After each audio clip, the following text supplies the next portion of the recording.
El metanal no es que es gaseoso, sino que su punto de... bueno, a temperatura ambiente, realmente sí. El metanal a temperatura ambiente es gaseoso. En cambio, los demás son líquidos y los muy superiores serían sólidos. Pero en general, a temperatura ambiente sería el metanol el que es gaseoso. Solubilidad. Nuevamente, recordemos, cuando hablamos de punto de ebullición, cuando hablamos del estado físico, cuando hablamos de la solubilidad, tenemos que pensar en la molécula si es polar o si no es polar. Sabemos que es una molécula polar, ¿verdad?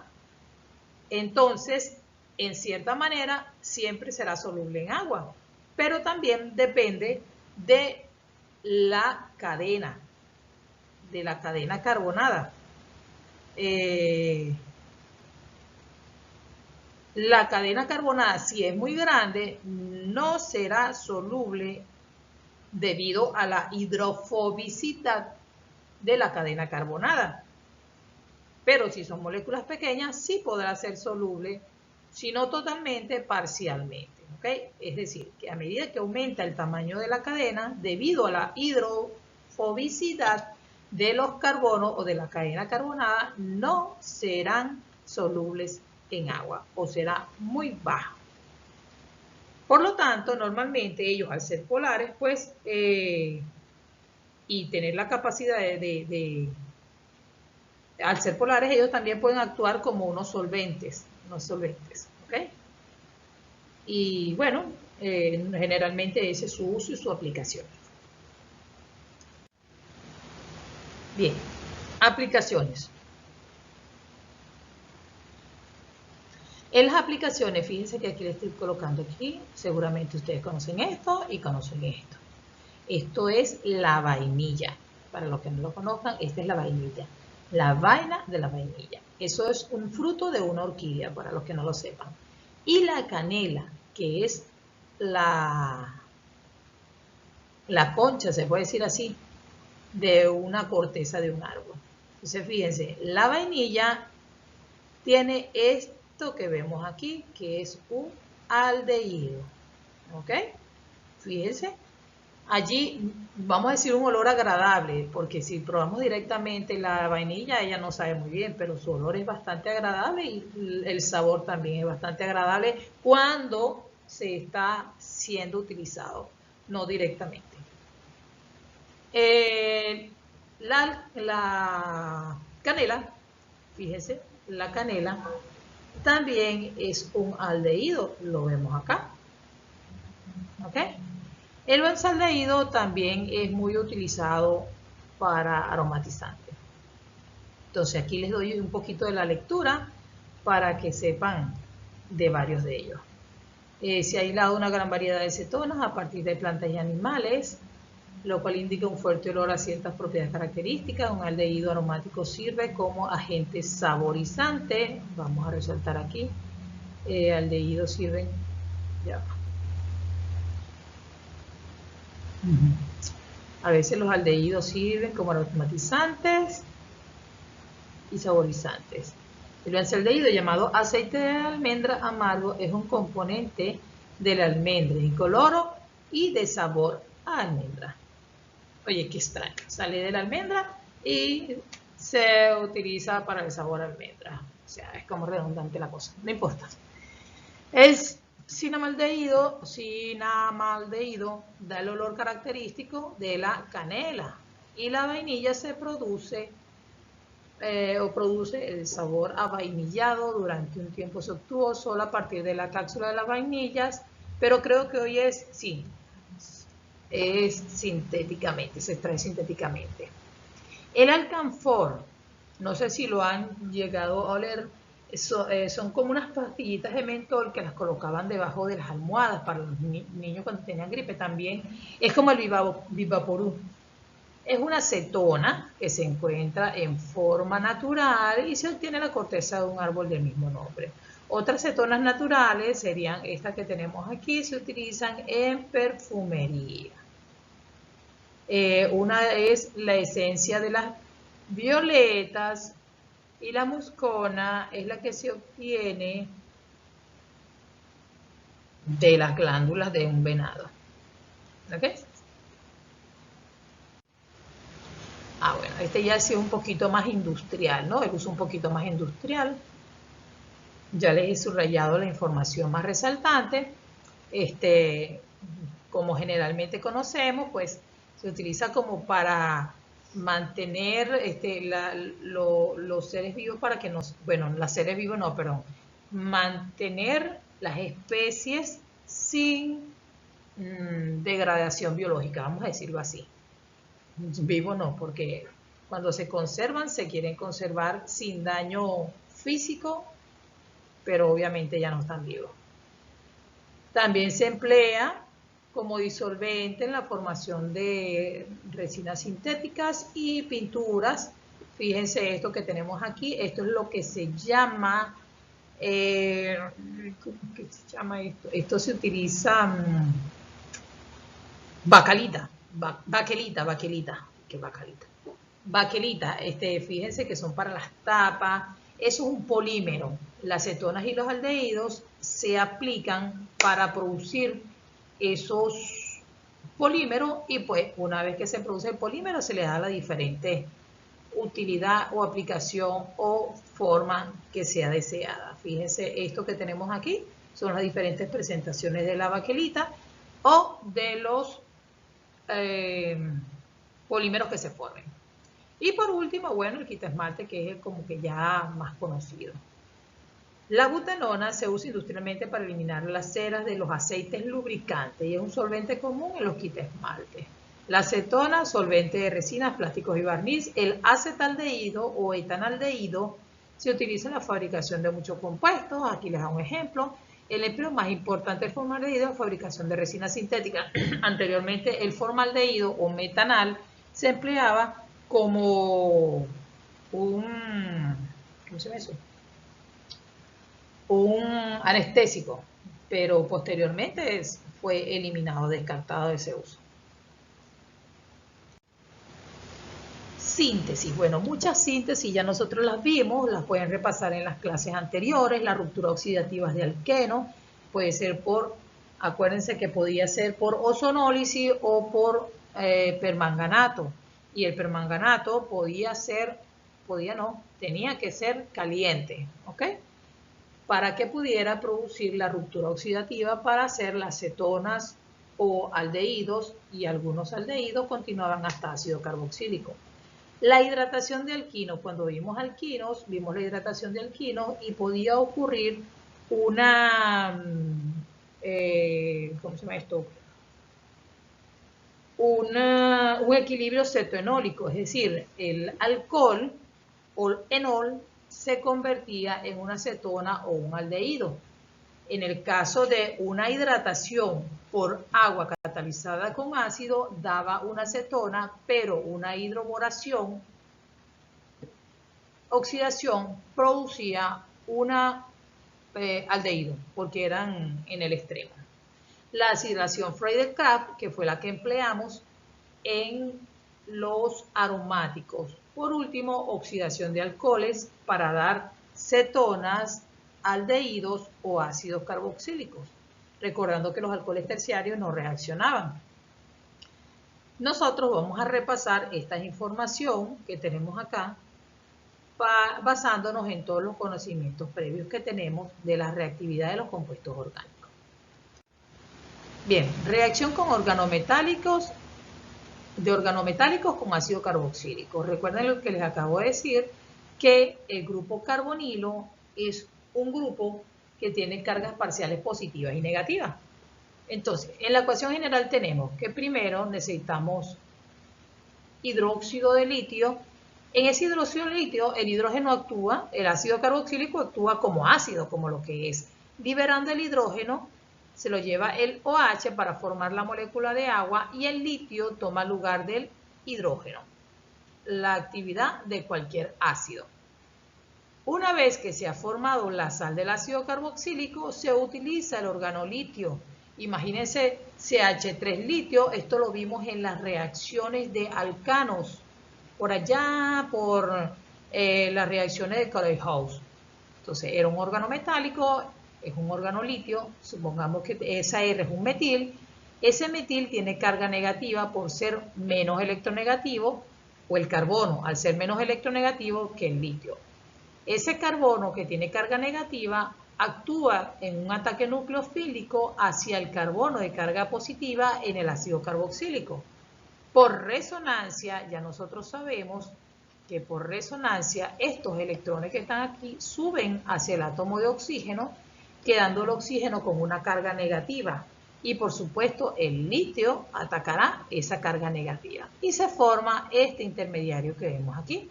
Fíjense que tenemos dos oxígenos con carga negativa y los dos litios estabilizándolos. Seguidamente, por tratamiento ácido, los hidrógenos de un ácido atacan o sustituyen a los átomos de litio.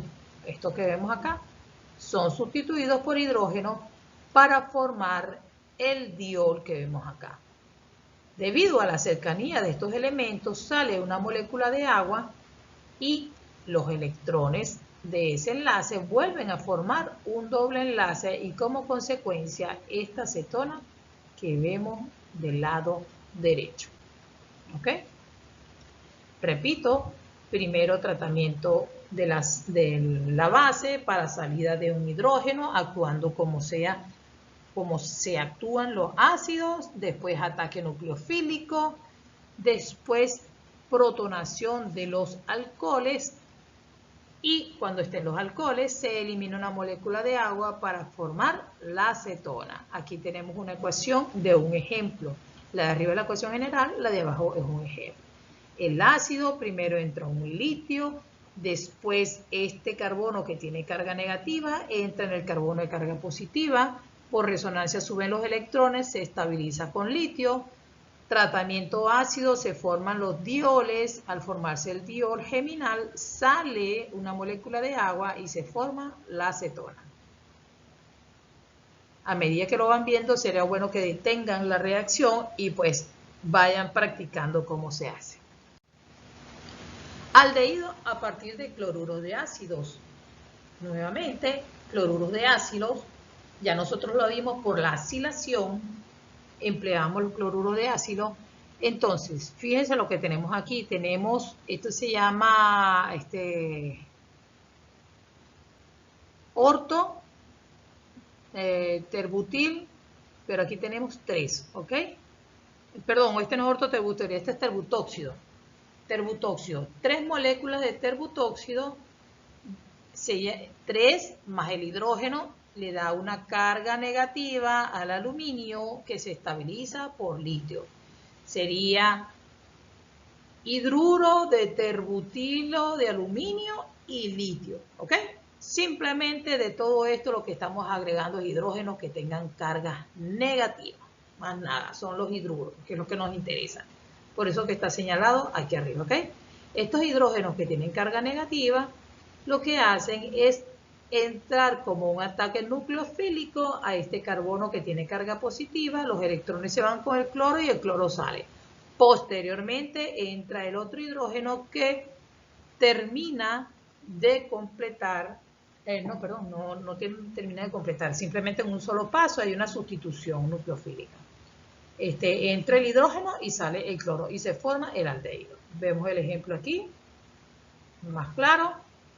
La de arriba ecuación general, la de abajo se entra el hidrógeno de carga negativa, ataca el carbono con carga positiva, salen los electrones hacia el cloro y es sustituido para formar el aldehído. Cetonas a partir de cloruros de ácido. Igual que el procedimiento anterior, pero en este caso utilizamos organocupratos, también producto de la síntesis de Corey-House. Entonces entra una primera R, acuérdense que aquí 2, entra una R y sustituye al cloro. Pueden revisar la formación de esto en la síntesis de Corey-House en alcanos, ¿ok? Entonces va a quedarse una sola R con Cu. Esta R que está aquí entra, sube el oxígeno, se estabiliza con el litio, el de aquí arriba, estabiliza la carga negativa del oxígeno con el litio, sale el cloro, se lleva el litio, los electrones regresan y forman la acetona. Simplemente la pueden aprender de forma directa. Nuevamente tenemos aquí, en este caso tiene 4 átomos de carbono, se une aquí, por supuesto se va a dar una acetona más larga. Aquí vemos los 4 átomos de carbono que se han unido. La acetona a partir de nitrilo. Esta reacción nosotros la vimos cuando teníamos las reacciones de los nitrilos o de los compuestos nitrogenados para reaccionar. Teníamos la acetona o el aldehído y lo queríamos convertir en una amina. ¿Ok? Eso fue lo que hicimos. Ahora, esta es la reacción inversa. Tenemos el nitrilo y lo queremos convertir en una acetona o un aldehído. Pero el procedimiento es exactamente el mismo. ¿Ok? Nuevamente ataque nucleofílico. Recuerden que nosotros veníamos de aquí para acá. Ahora nosotros estamos de acá y vamos hacia allá. En este caso, tenemos un órgano metálico que está aquí arriba. Este tiene carga negativa y ataca como ataque nucleofílico hacia una carga positiva. Los electrones sobre el nitrógeno, ¿verdad? Y una vez que tenemos ese nitrógeno, pues se formó esto que tenemos acá. Recuerden que este nitrógeno ahora tiene una carga negativa y va a ser estabilizado con la parte positiva del órgano metálico, que es la que vemos aquí. Aquí formamos lo que es la imina o una sal de imina porque tenemos una carga positiva aquí arriba, ¿ok? Será una sal de imina. Después, por hidrogenación, se sustituye la parte que tenemos aquí, magnesio con cloro, magnesio con bromo, por hidrógeno. Ahora sí tenemos la imina completamente. Una vez que tenemos la imina, pues se hace un ataque con agua en presencia de ácido como catalizador. Pues ya nosotros sabemos que el hidrógeno entrará donde están los pares de electrones y el OH entrará donde está el carbono de carga positiva. Posteriormente, por eliminación, sale el amoníaco y queda la acetona. En el caso anterior, cuando nosotros trabajábamos, fíjense que aquí le estoy haciendo el desvío de lo que ocurre, ¿ok? Entonces teníamos aquí, entra el OH acá, el hidrógeno aquí, se forma esto, fíjense, el carbono con su R azul, R, aquí tiene el OH, ¿verdad? Aquí arriba entró el hidrógeno, los que están en rojo son los que entraron. Entonces, después, posteriormente, los pares de electrones se convierten en un doble enlace, sale el amoníaco y ese amoníaco que tiene carga positiva, pues se lleva el hidrógeno formando NH4. Como en la ecuación no aparecía, yo simplemente lo desvié para acá, ¿okay? Para que vieran lo que estaba ocurriendo. Cuando nosotros teníamos la acetona o el aldehído, también hacíamos el ataque nucleofílico del amoníaco, entraba el amoníaco y posteriormente salía el oxígeno como una molécula de agua. Ahora es al revés. Nuevamente, el ejemplo, este carbono carga negativa ataca la carga positiva, los electrones suben sobre el nitrógeno, posteriormente se hace la sal de amina y se sustituye la amina a través de todo este mecanismo, el nitrógeno es sustituido por el oxígeno.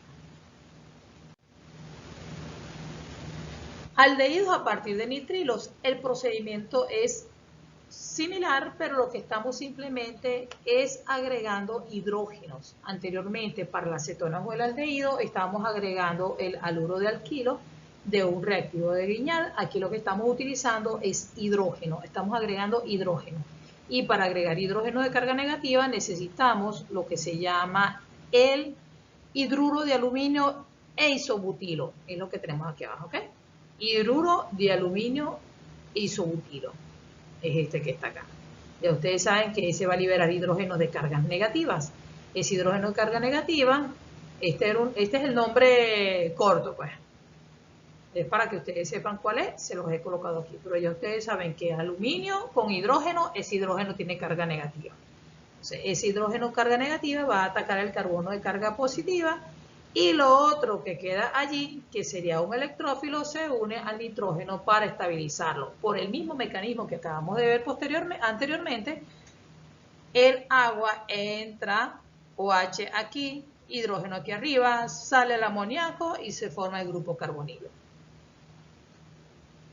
Repito nuevamente, si es necesario detengan el video, practiquen cada una de ellas. Por último, la formulación de Getterman-Koch.